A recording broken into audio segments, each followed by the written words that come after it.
What's up, Phil? What's going on, man? You ready to rumble? I am. Let's get ready to. You got to pay a royalty if you use that, by the way. I didn't say it. It's just in print. I know. But hey, we'll gladly send him a few nickels. A few shekels. So what's going on? It's Wednesday. It's the best day of the week. It is. Guess what day it is? It's the time for the top 10 rated bowling podcast on Wednesday at 3 p.m. Eastern. A lot of people in the pre-podcast group. Say it. What was it? Pre what? The gang. You're saying my mic is messed up. Let me see what's going on here. Yeah, well, you got one job. Apparently, it's not doing it. There we go. Audio. Hey, what do you know? Is that better?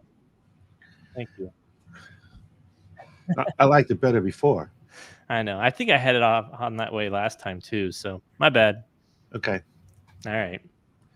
Right on. Changed it over. All the technical glitches. See, Phil could have told me that during the pre-stream thing, but he couldn't even discern the difference between I through did. this. I wanted you to sound like a fool on purpose. Wow. So there you go. This is the kind of support system I work with. If they knew the last conversation we had, they would understand my frustrations. What? I tried to ask a lot of questions and be interested in what you You had to say. knew what I was looking for. I asked Nick if he could send me a multi-tool to take the interchangeable thumb out, and Nick went into his what we call the dumbass mode. The what? What was that for? What's a multi-tool? What's a multi-tool? For your bowling ball? Is it in the ball? Did you get your thumb stuck? Your thumb stuck. That's what I went through. Rather than saying, "Yeah, I'll get it for you and ship it," he had to say that so I would get annoyed and then stop asking for it. But I'm on to his strategy. It worked. He finally realized after like the fourth stupid question that I was just messing with him.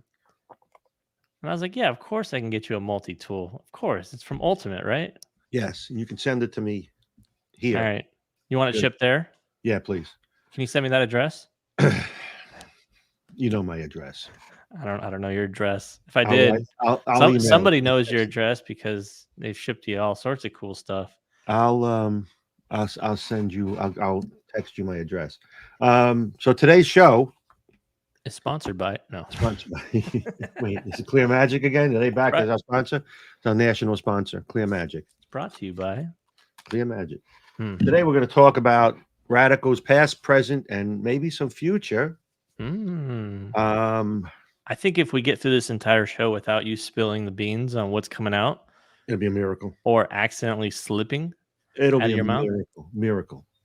Yeah. So, but before we talk about all that, we have business to take care of. Yes, we do. Let's talk about the. We had the wheel calibrated. We did by the government weights and means committee came in. The podcast Weights and Measures Association. Weights and Measure Committee came in, and they calibrated the machine so that it's dead balls accurate. I love that line from the movie. It's we went to PWAMA themselves, the Podcast Weights and Measures Association. We have an organization, the PWAMA. The PWAMAs they're a docile breed, but they're fair. So here's the best part. We joked around about it. So Nick goes and does an analysis because we're all about the data here, and you know how we are about data. Yeah, we data everything. we datalize everything. So grip sacks, we had a total of 30 giveaways. Now this is the giveaway. Just on the wheel. 30 giveaways on the wheel. And here's the only downside. It's what we gave away physically, not what the spin was, and then they went for another spin. Okay. So we gave away 6 grip sacks. Yeah. Back-to-back weeks, though, last week and this. Or 2 weeks, yeah. Yeah, it was a little strange that happened. Streaky. 9 bowling balls. 3 3-ball arsenals. There's 6 bowling balls right there. That's right. Yeah, that's 12 bowling balls total. Yep. Triple tote 1, triple roller 2, 1 pair of shoes. We could have gave away 2, but the other guy had to have a grip sack. Could have been 2. Could have been 2. 1 shirt, 1 backpack, 3 sets of Sierra pads, 2 chamois, 1 Clear Magic, and 1 ball cup for a total of 30. Don't forget about the shirt. I said the shirt. I said shirt. Yeah, that was on the shirt. Should have been another shirt in there, but someone declined it. That's right. They declined the shirt, but we can't do that because we're talking about what was given away, because they elected to go for things differently. So anyhow, we had it checked, and we're gonna do a practice spin. Yeah, I just posted the link. We're gonna do a practice spin, see if the Puama people got this thing calibrated and put down to 1. Okay, I'm gonna take grip sack. Take grip sack. Let's see. I'm gonna give it a little tune right here. Good. Ready? Yeah, I'm gonna take grip sack. You're taking grip sack. Yeah, I'm gonna go off. I'm gonna go shirt. I'm going shirt. Grip sack. Come on, shirt. Come on, grip sack. It'll come up chamois. I know it is. Look at this. Oh, new ball. Now that was the number 1 gift that we gave away. The most of 9 of them. Yeah. See. So we. Well, yeah, because there's a spot up there. You're just as likely to win a new ball as you are a grip sack or a chamois. Allegedly. Well, no, because I mean, if anything, the grip sacks are trying to catch up to the new balls. It's all just a matter of numbers, you know. You spend this enough times. It's not a contest. It's not a contest. It's luck of the draw. Right. Hey. Anyway, for everybody that's won a grip sack, you didn't have that grip sack before. Now you have a grip sack. Your hand is dry. And they probably no longer tune in because they only got a grip sack when they won. So Nick put up the Woo box. Here's how it works. If you're a staff member, do not put your name in there. Don't even try it. Don't even try it. And then if you're not a staff member, you put your name in and you hang around, you watch the show. At the end of the show, Nick picks a winner and we're going to spin the wheel. But if you're in the show and you let us know within 90 seconds, 90 seconds, you'll get a second spin. That's like 1.5 minutes. That's right. Oh, it's almost 1.5 minutes. You'll get another spin if you don't like the first prize. Like for instance, you spin, it comes up shoes. Theoretically, hypothetically, and you got shoes. You know, I don't need shoes. I got 2 feet. What do I need more shoes for? Shoes for? And you spin again, and you get a grip sack. I mean, it's happened before. Happened before, could happen again. It might happen again. It might happen this week. If it lands on grip sack again twice, back to back, we're getting a new wheel. We're gonna get a new wheel. Is that what we're gonna do? Wheel. Yeah. These things aren't cheap. They're not cheap. What's more important, the integrity of the show, or the dollars we spend to have our customers and our fans be happy? Well, we just spent $300 to get it calibrated by Puama. Yeah. Right. They had to come in. They all had pocket protectors. Yeah, they came in and they had their little dials and measures and stuff and make sure it was. It's not a durometer. No. This is actually measurable correctly. And it gives you good numbers, real data. Yep. Mm-hmm. Yeah. So let's talk about the news. We have that segment, don't we? We got that segment. Let's talk about. You caught me off guard there. I did because you weren't ready. I wasn't ready. I know you weren't ready. Striking news update. So we always like to do this new segment each week. We'll come up with some news from the week or what's going on in bowling. So let's talk about the women's tour. Okay. PWBA. I'm terrible because I don't know the girl that won. I know the girl that finished second was Dasha. She bowled great all week, and she finished second. But first prize was $20,000. That's good. I mean, it's a big prize, right? They pretty much bowl in 2 days. They're done in 2 days. 24 games. Yeah, they bowl 12 qualifying, 6 another qualifying to cut to the cash around or top 12, and then 6 more for the top 5, right? Yeah, so they go a little old school, top 5. Yeah. No bracketed stuff, step ladder, which is pretty cool. This week should be a little different though with the tournament going on. Is it Queens this week, right? Mm-hmm. That's a little longer format. It is. I don't know the exact format. No, I don't know either. But I watched it. I tuned in and watched Dasha Bowles. I think she threw the Outer Limits, Pearl. I think she had the original one. But it was the original one. Yeah, it was I think she had the original. Yeah, and I didn't realize it until I tuned in and go, wow, look at that. And Dasha's great. We wanted to try to have her on the show, but she was offended by Nick in the last video that they did, so she refused to come on the show. Apparently, she doesn't want to be associated with him in any shape or form. I let her win the accuracy challenge. I got her hyped up, so it's worked because she's got a 6th place and a 2nd place finish so far this year. She said that she just didn't like being around you, so she didn't want to be on the show. The truth of the matter is we wanted her on. We really did want her on the show. We wanted her on this week, but she's got practice session that she had to drill bowling balls after, so it just didn't work out timing wise. But we'll try to get her on again. So after she wins the Queens, we'll have more to talk about. Absolutely right. So, let's see. Everything else is. Somebody just posted your mic's not working again. No, it works. It says it got my mic working. We're good. Oh, okay, good. So let's talk about another thing. Now that we talked about the tour that seems to have it figured out, let's talk about the PBA for a second. Let's talk about that. As if we haven't talked about the PBA enough. Yeah, but it's amazing. It's a gift that keeps on giving, Phil. I don't really dislike them. I just can't see how you can't get things right. Right. Okay, and maybe I'm crazy with this one. Okay, so they're having. Maybe we're wrong. Maybe we're wrong on this take.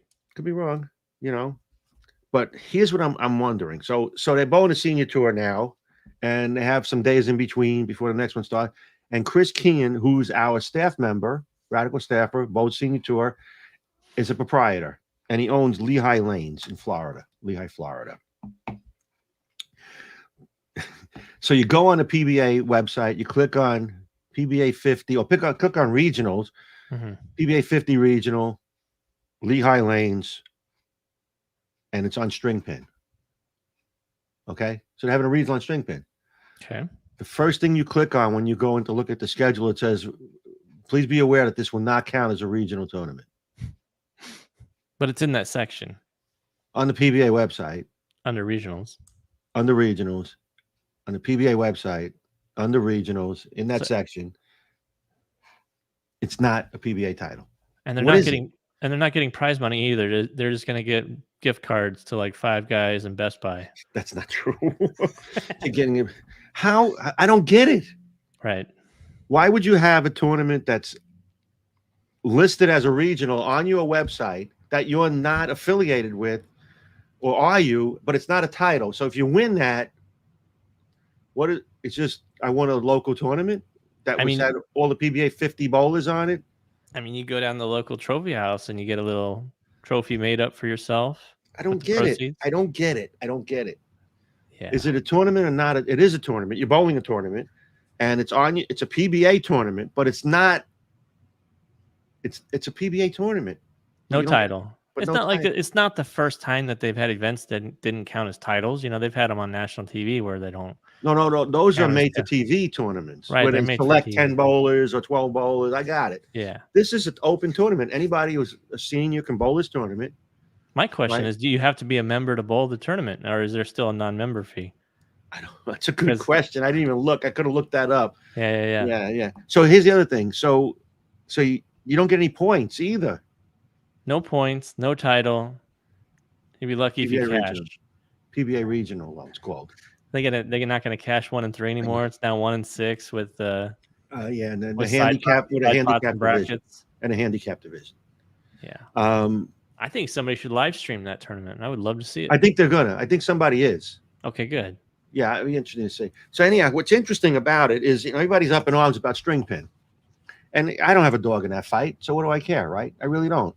But I am a businessman, and I've seen so many posts on the internet in the last couple of days, weeks about here's one: string pin is ruining the game. It's going to ruin bowling. That's what it's they going to ruin bowling. So here's the problem I run. First of all, if you have no skin in the game, you are simply a bowler making that comment. I ask you this question. If you had to make a decision tomorrow on how you were going to feed your family and pay your bills, would you choose the most resistant path or the easiest path? I would try to survive, yes. Right. So the guy that owns a bowling center and his machines are starting to fail, or his mechanic is retired because he's probably been there since he bought the building. Mm-hmm. Okay. And his machines need all of this work, and he can make one more investment to keep the building going and profitable. Okay. In his opinion, it's his business decision. He shouldn't do that because the people on the internet who can see the future, because they all bowl at that center. That they're all going to bowl there. Yeah, they're all going to bowl at that center, or they're all going to quit if string pins come out. Right. That person is now have the opinion that this guy should let his family starve and his business go under because he's going to ruin bowling by putting in string pins. Those people, I would like them to email me this week's lottery numbers because apparently they can see the future. Wow, yeah. Yeah, someone had a good comment in here. Yeah. Robert says string pin's going to ruin bowling the same way two-handers ruin bowling, or reactive resin bowling balls, or urethane, or the oiled machine, or the smoking ban, or the and there you have it, right?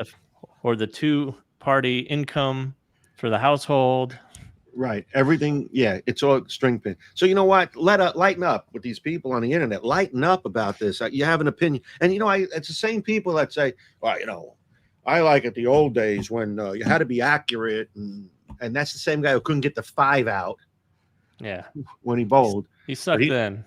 Yeah. Yeah, exactly. And now he's pissed off because look at all these people throwing strikes. But you know what? Really? Go play golf and hit persimmons. Right, and play with those. What are those balls called? The ones that were the feather perch or whatever the hell it was called. Oh, the old school ones that were hand stuffed. Yeah. Go play with that. Yeah, and it'll take you 11 to get to the green on a par 5. I mean, it takes you 11 to get to a par 5. Exactly. Think about it. But I'm not complaining about the game being modernized. Yeah. It's just unbelievable that the people have no skin in the game, not impacted in one iota about their income or their family's livelihood. Yet they condemning string pins, and again, people make a business decision because it's what's best to keep their business profitable. I do the same thing with Radical. I make decisions that maybe are not the most popular. I don't have staff guys all over the PBA tour because I like to put my money elsewhere. I have pro shop programs. We do a lot more design stuff. We have other things that we put the money in to make our brand better. And I want to be as profitable as I can be. If somebody tells me I'm ruining the bowling ball industry by launching too many balls, I'll ask this question.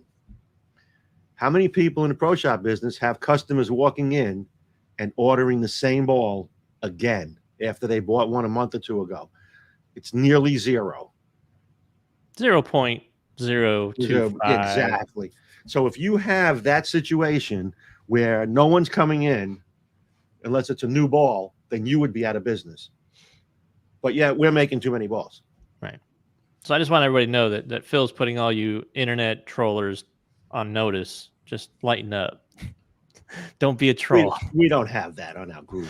No. We got the best fans. We do, obviously. With the one guy, Scott, found an intel for me. You got it yet? You got it? I got it. It's in the front office. I didn't go pick it up yet. It's in the front office. I'm going to go get it. You could have put it on the show today. I know, and I forgot. It went to the front office, and we have a new front office person, and they didn't call me, tell me it was there. So I called them yesterday, and then this morning I got tied up, so I didn't go get it. I'm sorry. I didn't realize that you worked at the Excuse Factory. Huh. Yes, Putting in a full-time work over there. I see. Yes, I do. Anyway. Keep those machines running.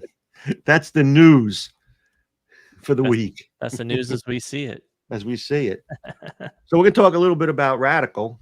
Talk about the past, the present, and the future. Mm-hmm. And we'll do a lot of questions when it comes to this section. I'll try to keep up with the questions, and you try to look on the side too as they come up, so that we can actually address them. Maybe as we start talking, I don't know, instead of waiting until the end and then Yeah, And, yeah, I think that's the best way to do it. We'll try. I don't know if there's any comments that we want to address about the string pins or the women's tour or the men's tour, not having a regional that's not a regional. I did not see. No, that's good. So we'll talk about Radical a little bit. You know, we had we're a fairly new company. You know, relatively speaking, we've been around for a bunch of years, but fairly new when it talks to the life of bowling. And we had some design work that was done. We had Mo on board with us before he passed, and a lot of his designs were dynamic cores that were enhanced with balance holes. You know, you go back to the Reacts and the Yeti. Go back even before that. I mean, you started Radical before the partnership. Absolutely, I did. With Brunswick. Yeah, so I remember I didn't meet you at the time, but I was Right. actually in Dallas for the super demo. Oh yeah, the super demo, whatever I think it was. that was Right. 2012. I believe it was 2012, the summer 2012. Right. And our section, you know, Robert, Jason, and I were right next to you. Yeah. You were kind of the buffer for whatever's to our right. But I remember you sitting down, and you had your table and you had your bowling balls there, but I didn't say anything. I didn't know who you were. Yeah. I mean, I knew of you, but I had no idea who you were. But I invented of you. I did. That's the first time I ever said, I'm like, look at those bowling balls. Woo! PU. Yeah, those were early design work, and you know we did well for what our goal was in the industry was to make a product and get it out there and have people throw it. And guess what? Somebody noticed. Somebody. Who noticed? Yeah, so Brunswick noticed. How'd that happen? They noticed you, not your brown and blue bowling balls. So you didn't like the colors, but anyway, so we came on board with Brunswick, and then we had Mo come in. We had a little deal going with Mo. He was a contract designer for the brand, and a lot of the product that he had designed was based on balance holes because Mo was big into making a hole in the ball. I don't think Mo has ever drilled a ball that didn't have a balance hole in it. Right. I mean, he would even preach that. Go ahead. The early Mo Radical balls were all the finger scoop, a lot of the finger scoop stuff. And I know the Reacts was an old iteration of a different core. One of his early, what was it, based on a 3D or what was it? Yeah, something like that. Yeah, had that weird kind of body shape. Correct. Yeah, but again, he would even preach that in seminars that, you know, you do the layout you think best for the customer, and then you take them on the lanes and you tweak that layout with a balance hole. Yeah, that was part of the drilling process. Right. For as long as I drilled bowling balls in pro shops, that's what we did. Yeah. So the evolution came along where, you know, USBC said, well, no more balance holes. And what we decided to do, Mo and I got into conversations with the R&D team at Brunswick, and we were going to design cores that would intermediate diffs and total diffs could blow up simply by where you drilled the grip. Mm-hmm. And that changed the dynamics of our designs. You know, we had a bigger belly on the core because we wanted to be able to put a thumb hole in there and change the intermediate and the total diff. We had scoops on the top so that the finger holes wouldn't lower the RG or raise the RGs in any way, affect that. That was a big time though. That was 7 years from the time that Mo kind of hopped on board in 2013, I believe it was, right? Right. And until USBC banned balance holes, which was 2020. Right. But we knew about it in 2018. So we're in 2018 we knew it was coming. So we started to lean towards that. Mm-hmm. You know, and again, our technology was always there. You know, the after drilling numbers, we still do them. They're very important. You know, and that was the direction we were going. We wanted to have a full line of product. You know, stuff that rolled early enough. You know, Mo was a big fan of early hook. I, on the other hand, was not. So we always had a little bit of a head-butting thing there because, you know, I didn't want a guy who liked to stand on 20 and play up 10 have to stand 40. Try to figure out where to throw. It's not in his game. Not in the best interests. No. So more hook wasn't always the best thing in the world. So we started to migrate away from that a little bit. One of our number one selling balls was the Radical Conspiracy, which I had designed a long time ago. I actually had designed that ball when we were at Columbia, but we really never brought that ball out that way, or hadn't gotten it to the market yet. And then we started to look at more flippy balls, more down lane motions, like the Ridiculous, which was really a big flippy symmetrical ball. And then the Gurus came out. Right. And that was at the time the biggest hooking ball rated by exactly right. The magazine, right? By Bowler's Journal, right? By Bowler's Journal. That was the highest hook rating ever. It was 60. It was in the 60s. I welcomed everybody to the 60s. Yeah, you invented the 60. I invented the 60s. I reinvented the 60s. Right.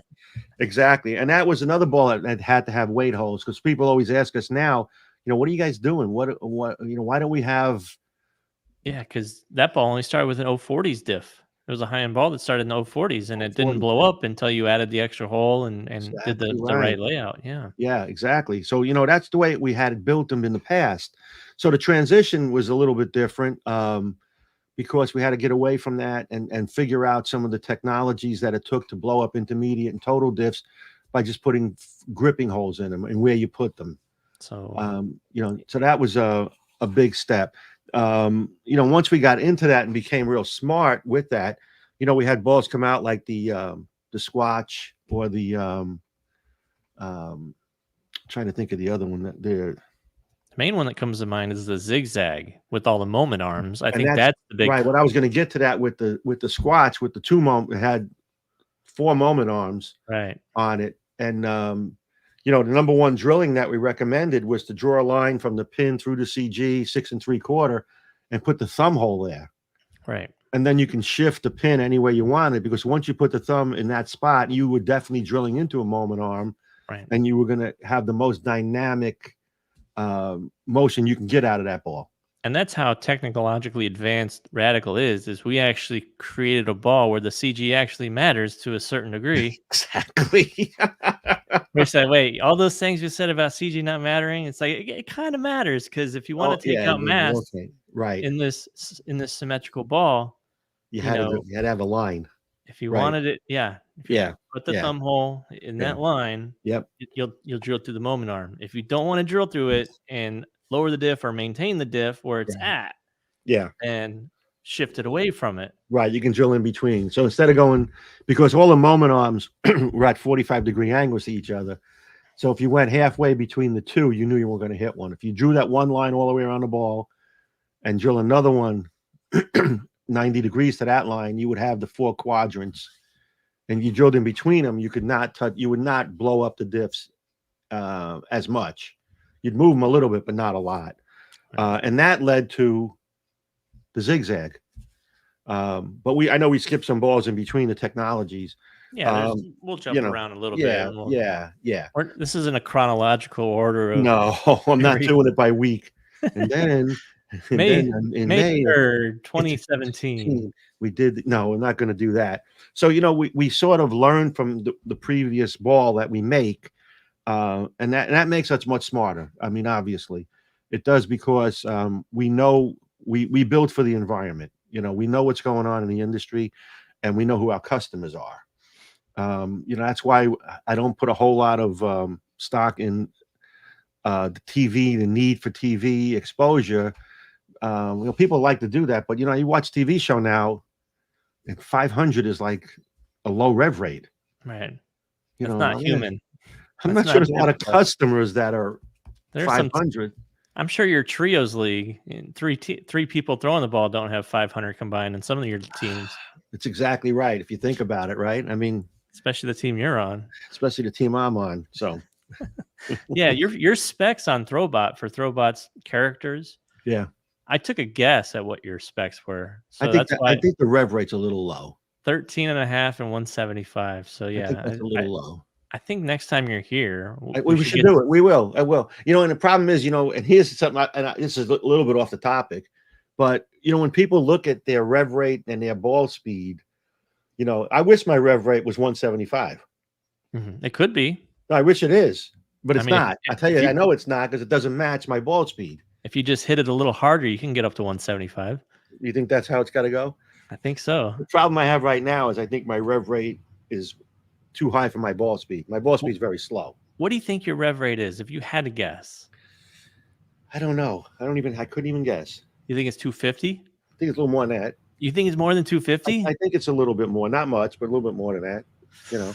I got the under. No, it's fine. We can look at it when I come That's up. That's a soft under. What about everybody in the chat? I mean, everyone. I don't know if anybody's seen your bowl. I mean, obviously, last time anybody's seen your bowl is in the 1986. Yeah, and you thought my rev rate was 150 then? No, I'm sure it was higher then, but I'm saying that's where you peaked. Last time they saw you. Oh, I see. Yeah, that's probably right. But anyway, the problem is, people they're worried about getting their rev rate up. Maybe you should think about your ball speed. Ball speed is so much more important. It is. So I think if my ball speed was higher, I would probably be a better bowler than I am now. But anyway, just throw it harder. Just throw it harder. So again, getting back to where we are with product, we try to target the league bowler, the people that are the people that buy bowling balls. I don't want you spending your money and not getting the product you expected to get. Right. And there's no hype when we do it. Yeah, because our videos, we're talking numbers. It's data. Data. We're using a robot. Yeah, which is great because he never has a complaint about the lanes. No, he makes a lot of noise like a lot of bowlers, but that's all like internal. That's all air pressure and solenoids and stuff talking. And when I'm tired of it, I just go pull the plug out. Just clunk. Clunk. You're done. And Schulte going. And it's interesting because when Nick and I started working together with some of the stuff we do, especially Throwbot, we looked at some of the data, and as we gotten more and more into it, from our first videos to now, I mean, we've added different dynamics to it. Like, for instance, the hook power. Mm-hmm. How many boards does a ball cross from the break point? Yeah. I don't think any other company ever looked at that and measured it. It's important. It's important, right? I mean, yeah. And not only that, the pin deck exit board, like entry angle and impact angle. I think that those numbers correlating to one another tell so much of a story with what your ball reaction is doing. Right.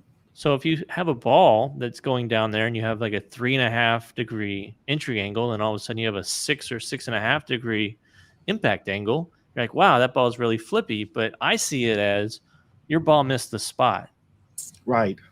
Your ball skidded through the spot and came behind the head pin. More than likely, for the ideal numbers, what I've seen is like 4.5 entry angle and like a 6 to 6.5 to 7. That's really good. But you got to get that ball to start up. And if it goes really low to really high, it's coming off that spot hard, but chances are it's late. Yeah. So we look at that. I mean, obviously we invented that. I mean, really, we invented it. I mean, no one looked at it until we stopped. I don't think internally anybody either did as well. So we look at that, where the ball comes up the spot, how it goes through the pins, where it exits the pin deck. So the ratio between impact angle and entry angle. For years, you've heard about entry angle. Everybody has. Oh, what's your entry angle? Yeah, but what good is that if you don't know what your impact angle was? Right. So that's all the things that we put into our sort of a mantra. What makes up the company is data. We don't want fluff. There's companies that are fluffomanias. Very fluffy. Fluffy. Fluffy City, USA. The Stay Puft Marshmallow Man could be their mascot. It's that much fluff. Right. But you know what? And you challenge them to the data. We ask them, what is this ball? What is that? What's the after drilling numbers? They're not going to tell you because they don't know. They don't know. So we do that. And then now we're in a situation where the market has changed because, some of the companies struggled with cover stocks, had issues, whether they would be with USB-C and so on. Not like we had the fake issue with the ball getting softer because urethane balls do not get softer. They read softer. But some of them, oh, look at that. There's a shirt that says that. And it's purple. The shirt gets softer if you wash it really, really good. Yeah. So with the change in the hardness of bowling balls, some of the dynamics of the industry have changed. The balls that were notorious for skid flip aren't doing that as much anymore. So we wanted to penetrate that market as much as we could. And with the advent of HK22, boy, are we having a good time. Jackpot. Jackpot. I mean, that cover stock is it, period. And everybody's chasing that now. Everybody chased the Purple Hammer. Now they're chasing HK22. Well, they never caught the Purple Hammer. No, they're chasing. They're still chasing. Well, they didn't chase it. They made a stop. They turned around. Yeah, exactly. So, but now with the HK22, I'm sure they're not going to find a way to make. Well, who knows? But with the advent of HK22, my goal now is length and flip. Mm-hmm. And I think that's what most people need, but they don't need a hockey stick necessarily. Yeah, in certain cases, it's good to have. It's just the same absolutely. as you don't always need urethane, but it's good to have just Correct. in case. Correct. So going forward, I think we're working on more things that are the way the environment is right now. People they want to play the dry part of the lane. They want to miss right and still get the ball to strike. The biggest problem bowlers have nowadays is they miss right and they soft 10. They weak 10 because the ball is losing energy in the wrong spot or it's burning up and it's rolling forward. We talk about that a lot. So you look at some of the terms, the buzzwords that we use. We use balls rolling forward.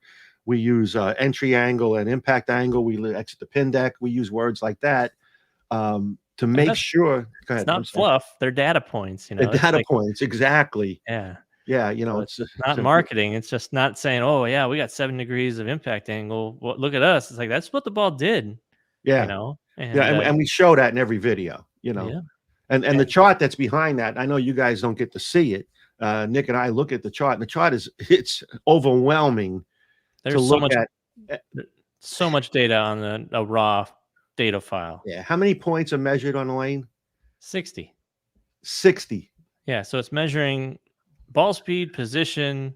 It's calculating the rev rate. It's calculating everything. The ball slowing down, the true break point, the hook spots, all different things. The break point length, where the break point length happened. I mean, pretty much everything that's going on, it's tracking and within every foot. So it's just basically just rapid fire information. Right. So there's nothing on that happens that we can't see. No. I mean, literally. I mean, it's everything. So, when I look at people who do a video, other companies that do some videos, and they compare two balls or something like that, it's just like when this guy threw the ball and did he throw it the same? Was it the same? With us, it's a throwback. The guy doesn't know. The throwback guy doesn't know. Throwback's a half board accurate. So yeah, he's only a half board accurate. What does he know? But anyway, so then it gets us to the strategy that we had before Mo had passed. We started to lean towards I want balls with less intermediate diff. I want more dynamic motion down lane. I want a longer hook window because who needs that? The average bowler. Sure. The guy that bowls league, he needs a longer hook window because it eliminates his margin of error more so than a shorter hook window. It's easier to control for most people. Absolutely. And again, if you miss a little right, you're not out of that hook window. Whereas before, if you miss right with a shorter hook window, it stops before it hits the pocket, and then you got a flat 10 or you got the 10 with company. That's not good. So how about we take you want to do the top 5? You want to do? I got one question before we get into all that. Yeah. I guess, and why doesn't the other 6 brands include all the details that Radical does? You want to answer that? You want me to do it? I mean, I can answer it. Yeah, go ahead. Well, for the most part, we don't film every ball video here in house. We actually don't. We only do, I think, Brunswick here.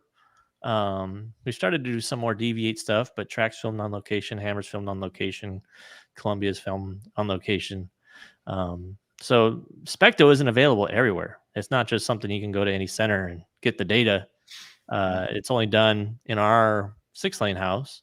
So no, that's part of the reason is we don't film other videos in house. And 2, Phil invented it. So invented it. Yeah, I've always been a data person. If I could give you data, then there's no disputing it. You know, I mean, that's why I always like math, physics. I like that stuff. When I was in college, I loved it. Because you know what? There's one answer, you know, as opposed to the guy that was a philosophy major. The guy sitting, I played baseball. The guy sitting up on the hill in left field was the philosophy major, looking at the dandelions and watching the butterflies. And I'm worried about base hits and RBIs. I'm the numbers guy. I want the answer to be the answer. There's no other answer in math. There's just one answer. One answer. That's what I love about it's a finite situation. The problem with bowling, as I see it today, is people are looking for the answer and how to achieve it. So they, instead of them looking where they need to fix it, they look for the other way. Let me buy another ball. Let me get another product. I'll find the fix. And that's not always the way it is. Works for me with golf.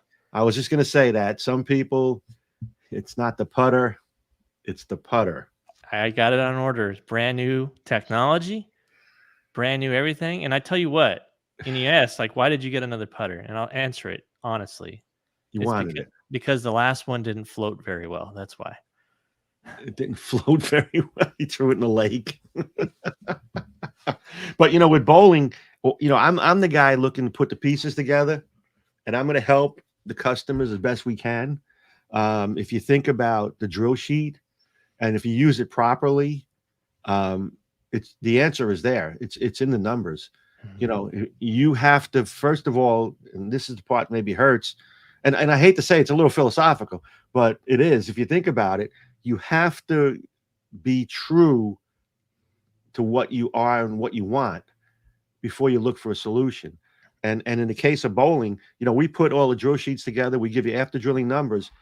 The problem is the guy doesn't want to admit he needs this. He wants something that he thinks he needs, and that he's drilling it incorrectly.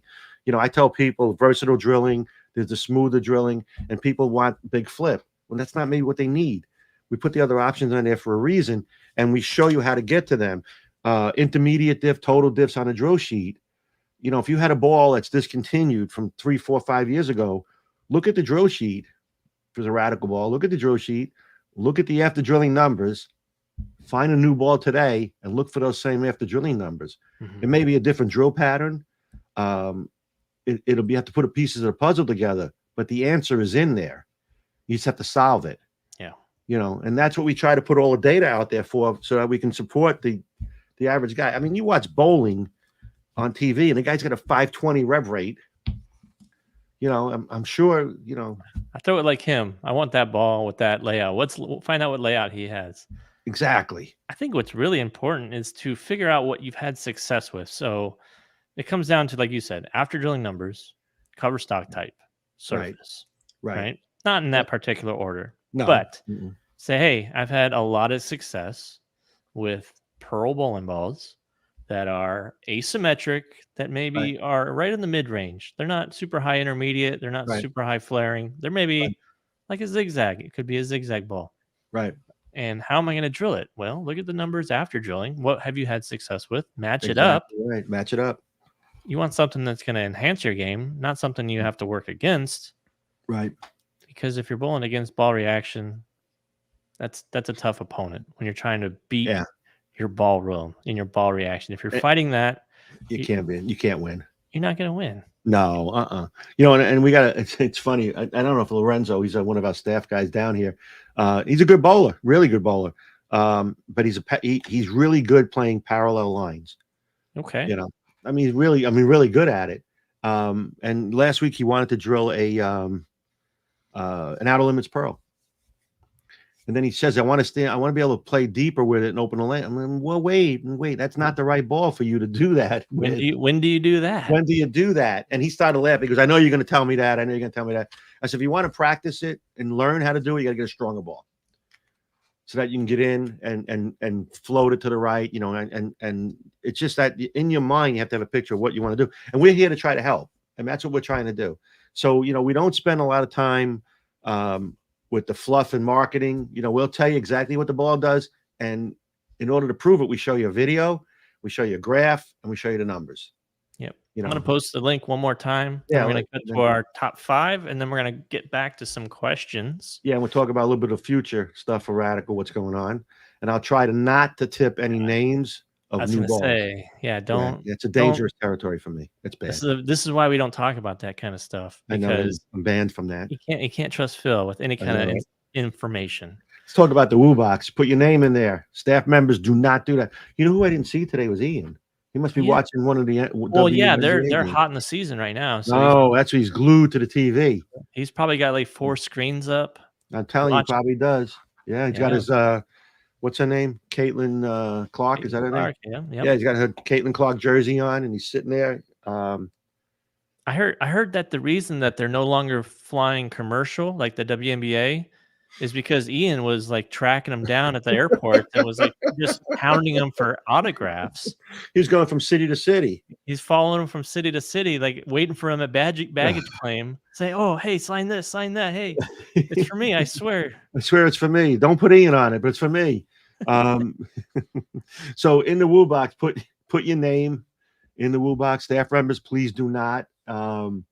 And then at the end of the show, Nick's going to select a name, and we're going to give you 90 seconds, officially 90 seconds, on the clock. If you're here at the 90 seconds, you say, I'm here before 90 seconds is up, and we'll spin it. If you don't like the gift, we'll spin it again on the newly calibrated Powama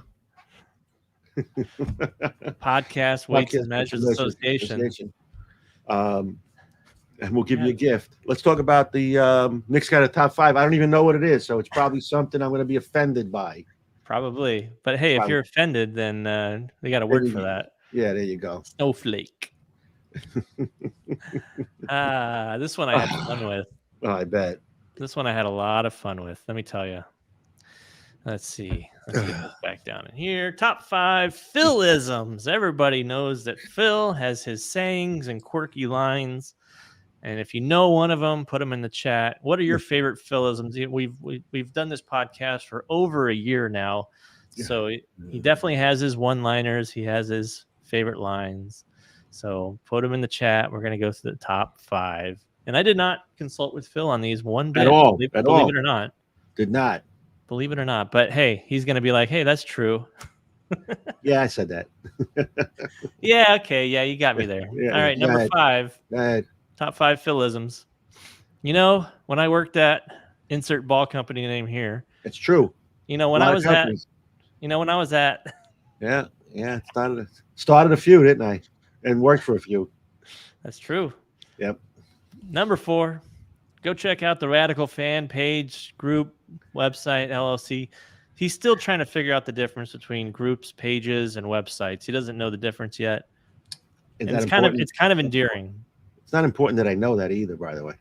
It's not, but I mean... Although we did have people in the past that got offended because I didn't know that. That is true. You got yelled at many times for that. Here's what happened. I got yelled at about it, and then I made it a point of saying it just to get them more pissed off at me. I say it wrong just on purpose. All right, moving right along. Right. Number 3, Philism. Easy. That's the pattern. You've been saying that one for forever. We started Throwbot in 2016, and that's when I started saying it. Yeah, easy. That's the pattern. Do you want numbers? We got numbers. That's right. Number 2. There's another one. Someone said it's true. Post Turtle. Christmas Story. I love Christmas Story. You had one job. Dang, I forgot you had one job on there. Damn. That was a good one, right? Yeah, you had one job. I invented that and this and that. That's kind of a new one, though. That one's kind of... but you know, I'll tell you where I got that from. I thought I did tell you that. I don't know. Tell me again. I'll tell you again. So I like telling stories over again. I do, but this story was good. So, a good movie was Rocky, right? Everybody's seen the movie 100 times. So the one part where they ask him about his nickname, the Italian Stallion, where did you get that nickname, Italian Stallion? He goes, yeah, I invented that. Yeah. So that's where I got that from. I invented that. I invented that. That was definitely a great story. Yep. I'm glad. All right. Number 1. What do you think the number 1 is? I don't know. You don't know? No. How would I know? You got one job. Somebody just said it. Somebody just had it. Did they? I need new friends. I need new friends. That was a good one. That is a good one. Yeah, I missed that you had one job. Yeah, that was a good one. I had one job is a good one. So I'm going to Vegas a couple of weeks to bowl nationals with my buddies from New York. Those are my friends. I don't need new friends from there. It's the new friends I need new friends for. I'm not new. I wasn't directing it at you. Well, you always direct it at me. When you say you need new friends, it's in relation to something I said. Or did. Or didn't do. Or I was just being curious and asking questions. Yeah. Can you send me what's multi-tool? What? What? What's that for? Multi-tool. It's the like old, like a Leatherman? Yeah, like that. Yeah. So if I know what you're talking about and you don't know what you're talking about, then I'm gonna make sure that I don't know what I'm talking about. I knew what I was talking about. I told you what it was. I looked it up. It's on the website. Anyway, what's the part number? Let's talk about going forward with Radical. So again, I like to concentrate on the motion on the back end of the lane. Everybody, the ball goes long and flips hard. Ball goes long and flips hard. Yeah, that's fine, but does it go through the pins? I want a ball that goes. If you need, and more so now than ever, we need a ball that gets through the fronts, because USBC had a rule come out where you don't have to put anything outside on the lane. There's no rule, on the pattern. So a lot of houses make them completely dry. So getting a ball that goes long is important. You want a ball that doesn't bleed off energy too soon. It doesn't roll forward down lane. So that's a direction we're trying to go into. We will have a Mo Heritage ball again this year. But again, it's going to be one of the cores that Mo designed, probably one that we used.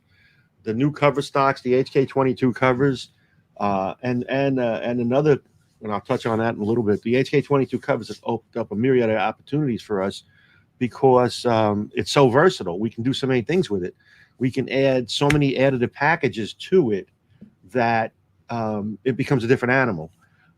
Where in the past, if a core had too much dynamics built into it, we had to fiddle with the cover stock. We had to fiddle with the surfaces to get it to not roll forward.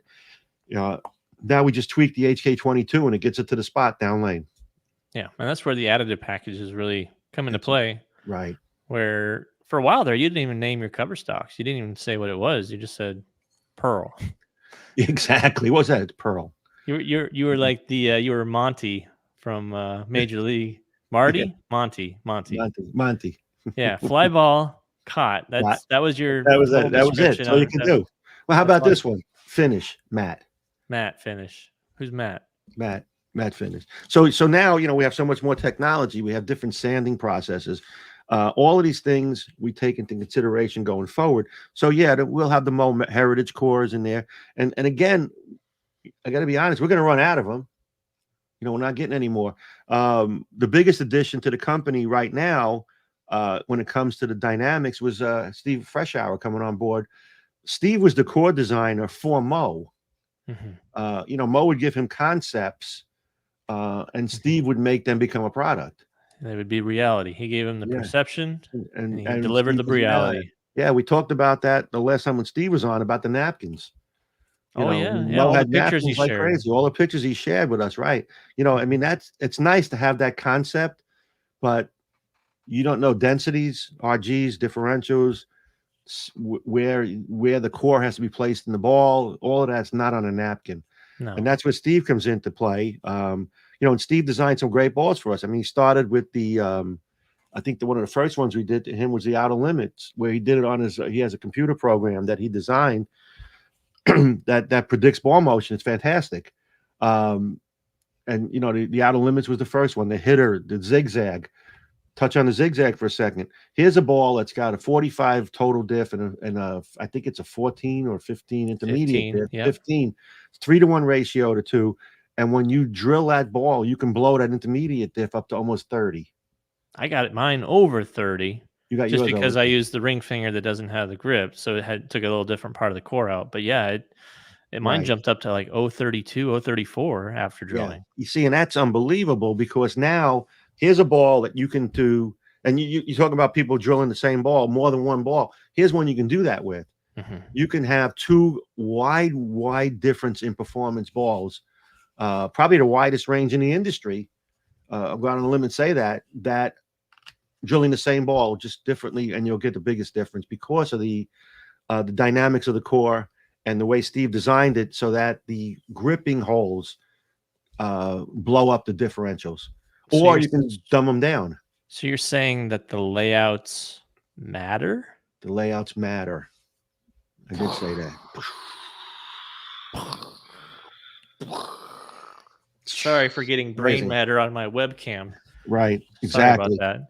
But I mean, there's a situation right there. You look at the drill sheets and you go from one end of the spectrum to the other end. And as Nick said, he blew it up past the numbers we even had on the sheet. Right, because those are based off of a set drilling, for span and depth and all that. And my fingers, as you know, are anything but standard. Here's my hand. Can you fit it? Here, drill holes that fit like that. They fit like this. Hey, here's the claw grip. I could bowl without pain. It's perfect. You call it the Sawgeester. I call it the Kazimoto grip. That's fine. The bell ringer. I actually call it the sloth grip from Goonies. Oh yeah, there you go. Because his eye was like down here. Hey, you guys. Oh boy, we had one job.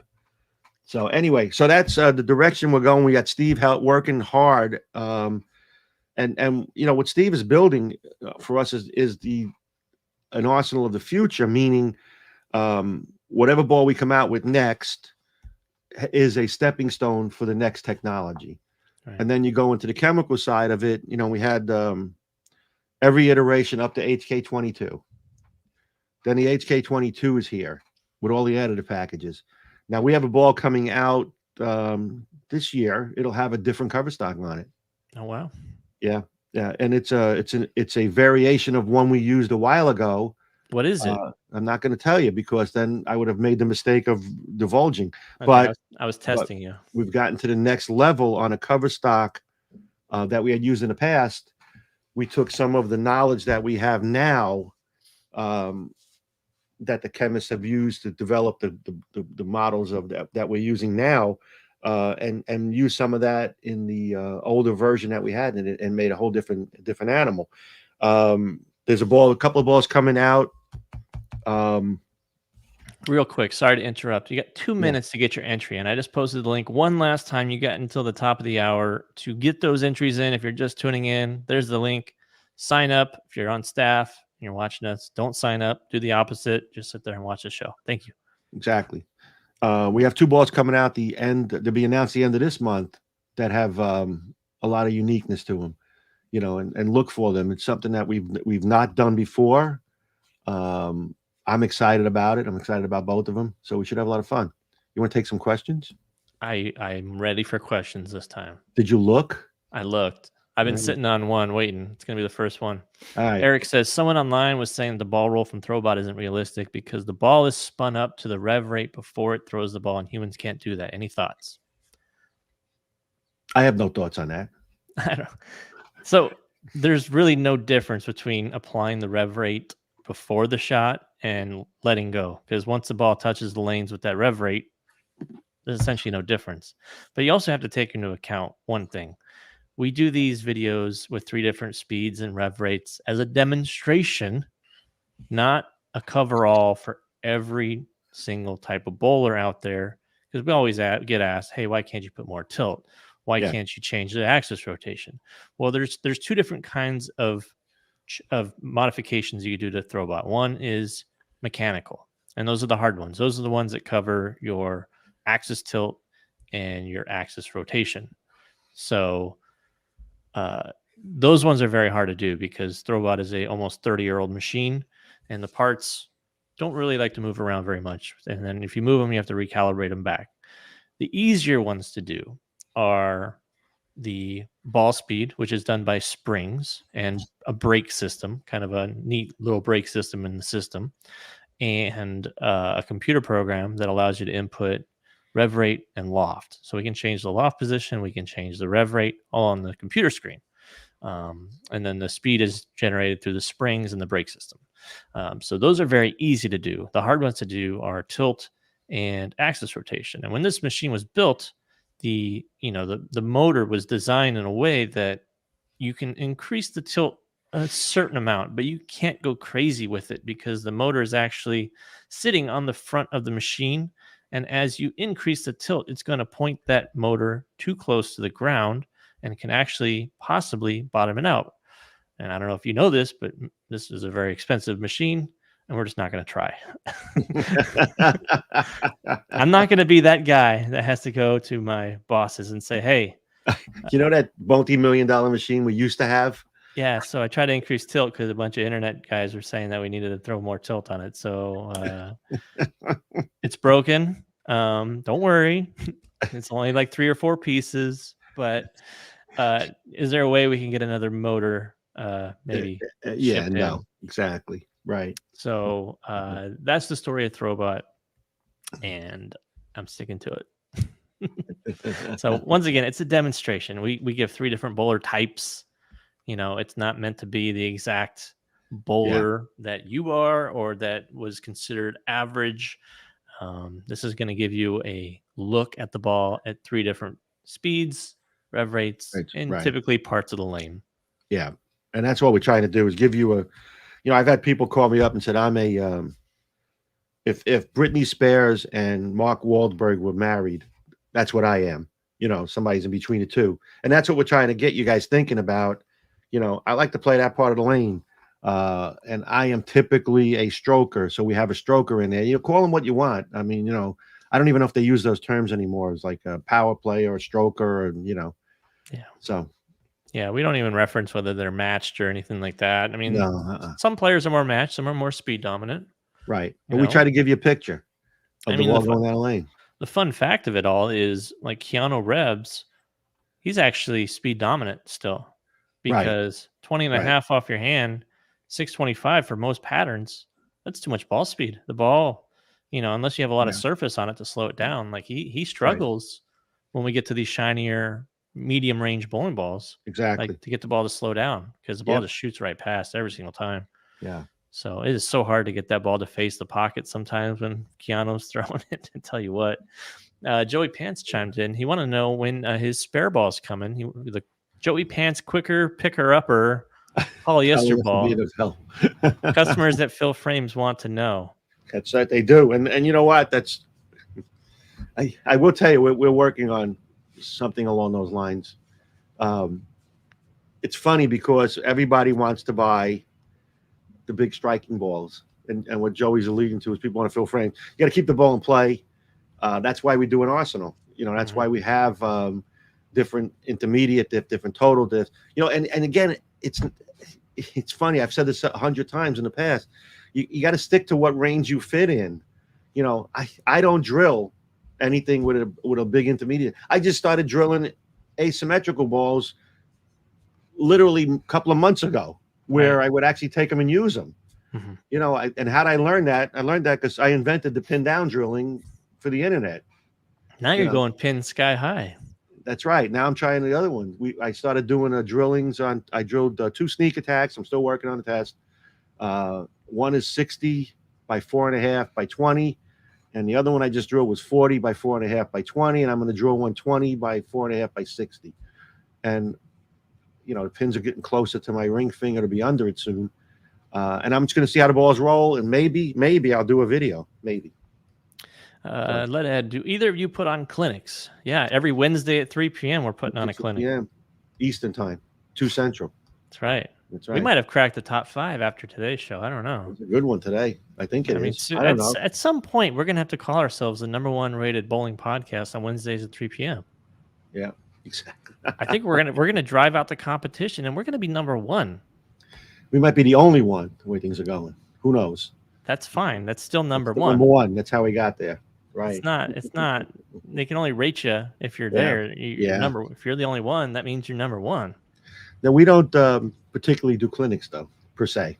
No. Sometimes you do like pro shop clinics. I do. The seminars and stuff Yeah, like that. yeah. I'm at seminars sometimes.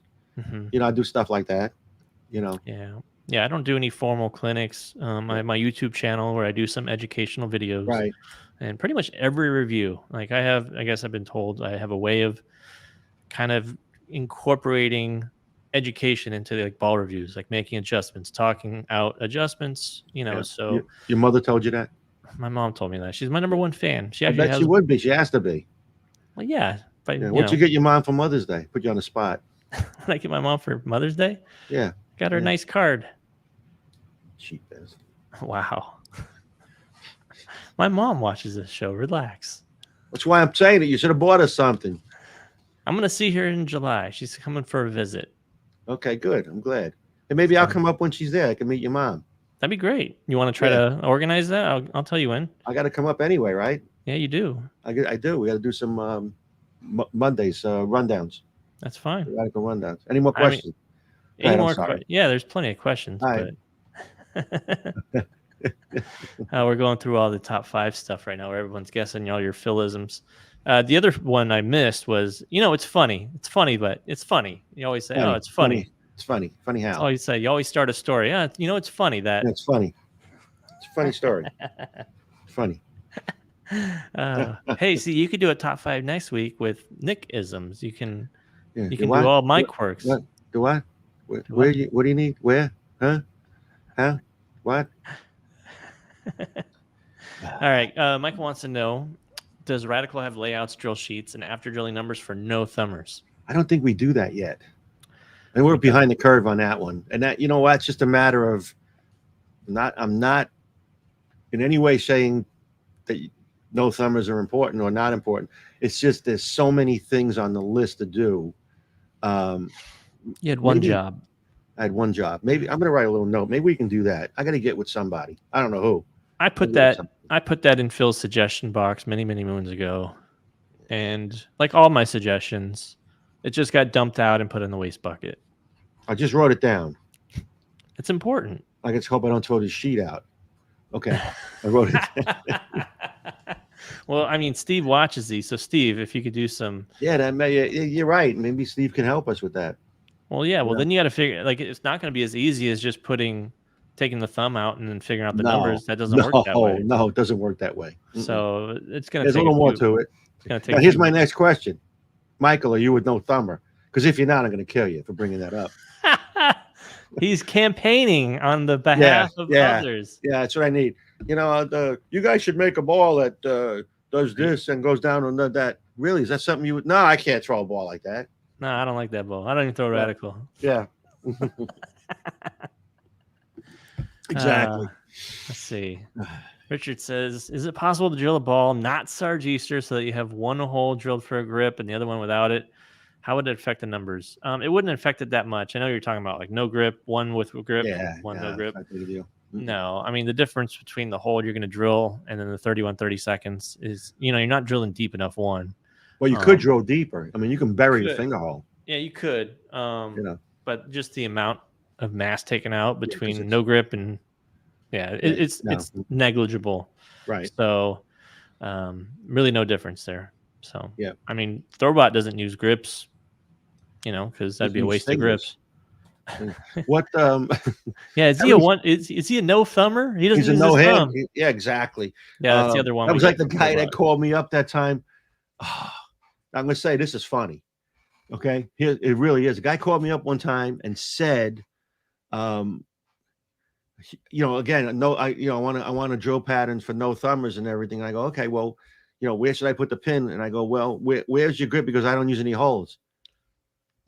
So I said, well, here's what you should do. Go in a pro shop, take the ball off the shelf. You don't use holes. Palms the ball. Don't use holes. And where should you put the pin? Take the ball and put the pin in every spot when you throw it. And if you didn't like the ball, just put it back on the shelf. But then it's dirty. You got to clean it up. You got to clean it up. Right. Exactly. Oh, man. What's the kind of phone calls we get, though, folks? Let me tell you, they're not all fun. How many people have entered the contest? That's a great question. And I can get you that answer when it loads. Eventually. I'll let you know. How about that? I'll let you know. I'll let you know. Yeah, 360 something people watching though right now. It's pretty good. That's a good crowd for a Wednesday. Yeah. 360 something.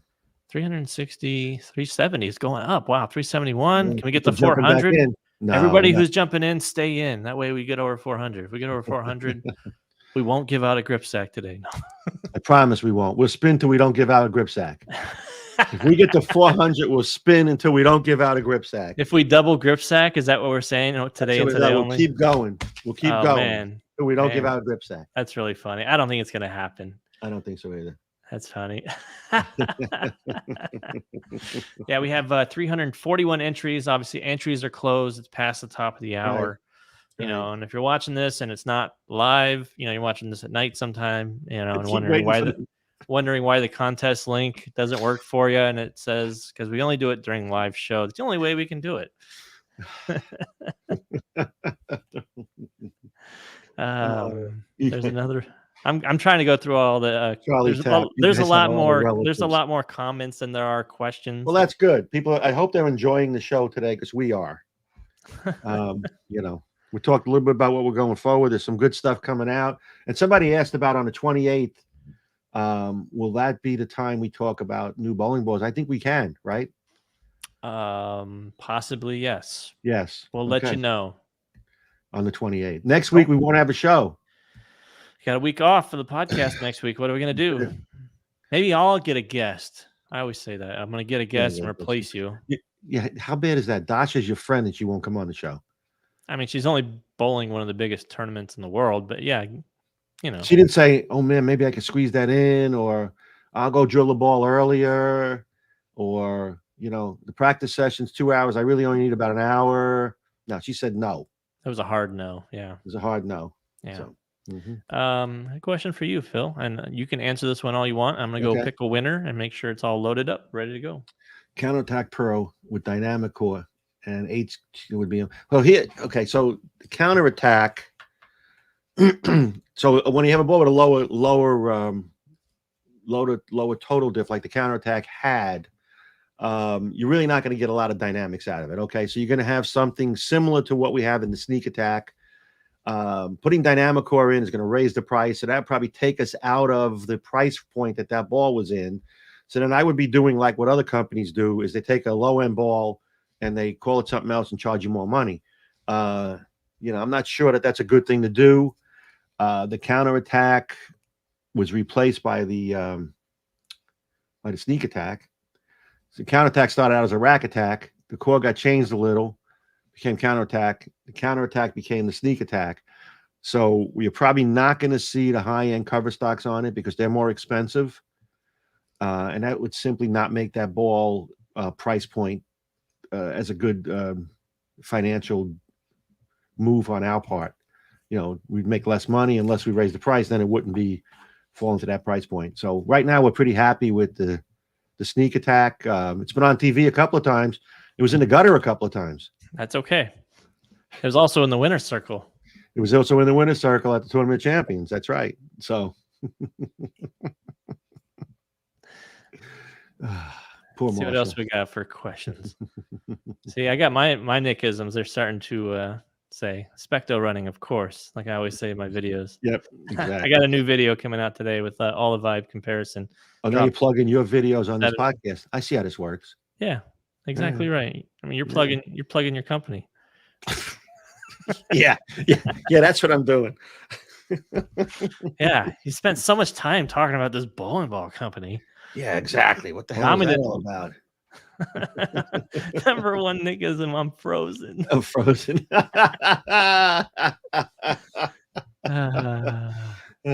can't believe you left. You had one job out of the top 5.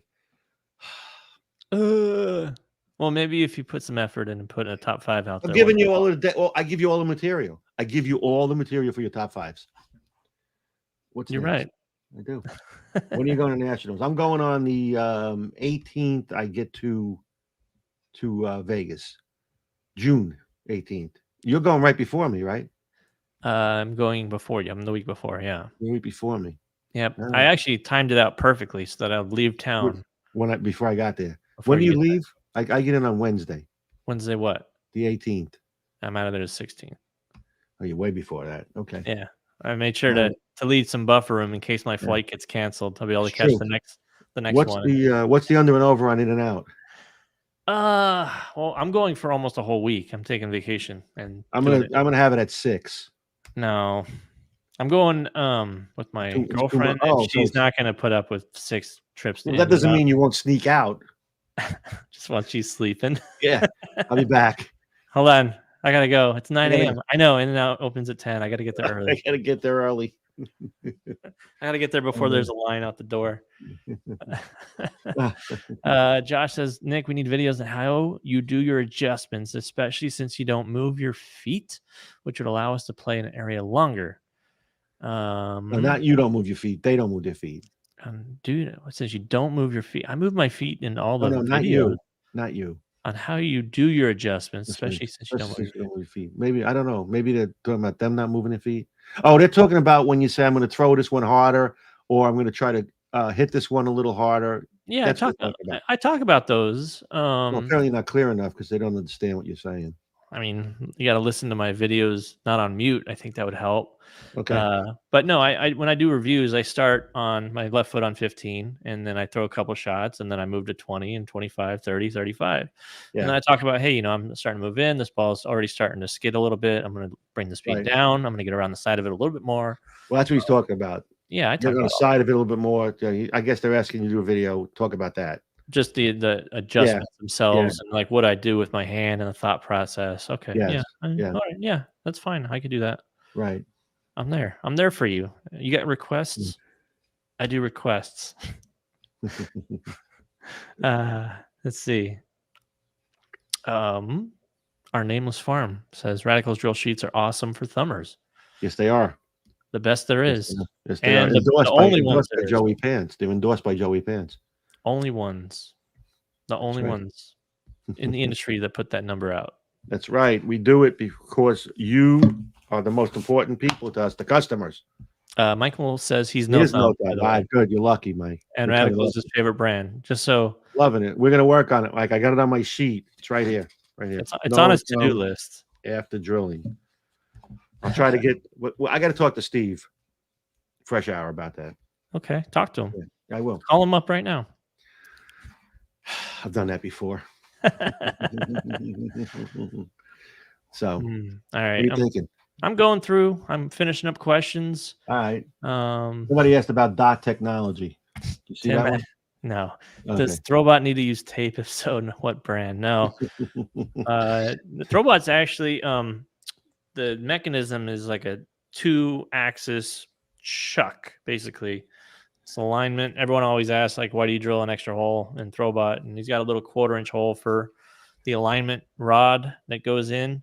And then on the other side, there's another alignment center point that gets basically put in like this. It's pinched and it spins off of that those axis points. And that's how the motor starts and gets the rev rate going. And then the springs take it up and launch the ball. So, no, doesn't use tape.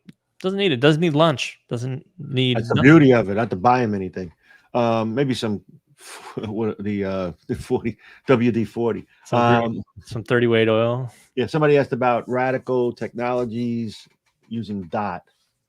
Oh, there you go. Your favorite question. Yeah, it's a fair question. So one of the things we don't do is use DOT because we have a fantastic ratio of failure. It's under 0.5% failure rate on warranty issues and so on. And here's the other thing, and it's funny I say this, Radical's a high-tech company, technology company, and a lot of people that buy Radical don't have their balls around too long. They use it for a couple of years. They want to get something new, and we have a lot of advancements. The purpose of DOT was for the warranty, mostly. It was nothing to do with performance, because all they're doing is taking that same core and pinning it on the bottom, so that you're not drilling near the pin, which could cause cracking if you get too close. Like I said, our failure rate is pretty low. Also, a lot of our technology is based on previous technologies which did not have DOT. So in order for us to go to DOT, we'd have to start from square one, have Steve design it that way, and then we'd have some balls that were DOT and some balls that weren't DOT, and no DOT. No DOT for you. No doubt for you. 1 year. Charles says, will we ever see Throwbot deliver a shot with maxed out rev rate? So yesterday I put out a post about fun fact about Throwbot is he can deliver a ball, or she, I don't know, whatever. It can deliver a ball from 0 to 900 RPMs. And the highest I've ever gone was with Ed Sheerhand at 750 or 700, somewhere around 700. And let me tell you one thing. Okay, once you get those rev rate numbers up, if you don't center the ball in that chuck perfectly and get it locked in perfectly, and this is where the static weights will typically matter. If you have a lot of thumb or a lot of finger or whatever, the whole thing will start shaking when you start getting over even 600 RPMs. So literally at 900 RPMs, like the max out, I would be terrified of doing it because I would be afraid that the ball will spin itself out of that chuck. I would be tightening down that thing so tight to make sure it doesn't come out, because if that thing came out like when it wasn't supposed to, that would be a nightmare. It could be ricocheting all over, like the scene from Men in Black when that thing goes bouncing around the whole office. The little orb be like that, bouncing around the whole test center. So as much as I'd love to see it, I don't think I'm going to try. Unfortunately, it can go there, but with great power comes great responsibility. So I like that. Yeah, there you go. You like that? I like that. I just came up with that. I invented that line. Peter Parker. Peter Parker for the Northeasterners. We had a kid in our league. He got bit by a spider. Nice guy. I used to bowl with him, Aaron. Great guy. Is this a real story? Real story. Got bit by a spider. Oh, man. He had a big thing on his face. He had to have surgery. So 3 weeks ago, he shoots 300. Mm-hmm. I called the desk. I said, listen, Aaron just shot 300, but announce his score. Tell him Peter Parker just shot 300 on 39 and 40. All right. It's time. It's time. Are we ready, everybody? I'm ready. Hold on. Let me get my clock. Gotta get your clock. I gotta get my banner ready. Remember, we're not giving out a grip sack today. If it lands on double grip sack, we're not going to give it out. But if it does not land on grip sack the first time, then you're on your own for the second one. All right, hang on. Come on. All right, who's it going to be today? Who's going to be the winner? I need a stopwatch. Got to go to stopwatch. Got it. So again, right? If it's grip sack twice, we'll spin it a third time. Spin it a third time. But if it goes like, I don't know, chamois grip sack, you're getting a grip sack. That's correct. So the first spin is grip sack, and the second spin is grip sack. You don't get a grip sack. Yeah, we'll spin it a third time. Third time, exactly. All right. We ready? All right, ready? Who is it? Who is the winner this week? If you're in the chat, let me know. You got 90 seconds starting now. William Ashlock. William Ashlock. You're the winner. You're the winner. If your name does not match your name on the chat there. If you're on if you're in the witness protection program, like if you're in your three fingers Louis, or lefty, whatever. Here we go. We got a Bill Ashlock. I saw him. Where'd he go? Is he good? He's in quick. He's here. He's ready to go. All right, Bill. Way to go, Bill. All right. Look at that dog he's got. That's pretty cool. Looks like a boxer. Good looking pup. It does. Yep. All right. What are you hoping to win, Bill? Well, we know what he's hoping to win. 3-ball arsenal, not a grip sack. If this lands on grip sack the first time, I am going to laugh so hard. But that's just the odds. We're going to spin it up, and you're going to have a decision to make based on the next spin. Right. So here we go. Are we ready? Go for it. He's hoping he wins a grip sack. That's what he said. We have such great fans. We really do. 3-ball arsenal. Come on. Come on. All right. It landed on a shirt. A shirt. Do you want a shirt? You want a shirt? Perception I invented that shirt. You can get it invented. You can do whatever you want. Whatever you want. Let us know. So if you take away the shirt, you got your chance to win a grip sack. Just going to go out there and say, oh, man, he's throwing away the shirt. Nobody wants a shirt. And again, well, you know why? Because they don't have the right stuff on them. This is perfect. Man, these are soft shirts. These are nice shirts. Mm-hmm. All right, he wants to spin again. All right. They are. This is what you get. There's no third spin coming today. It didn't land on grip sack twice. So he's spinning again. This is what you're going to get. I'm going to give this a mega super spin because calibrated by Puama. So here we go. Whoa, it's shaking the table. It's like the 900 rev rate on the Throwbot. New ball. Oh, way to go, Bill. Yes. New ball. Very nice. Very nice. Very cool. Good.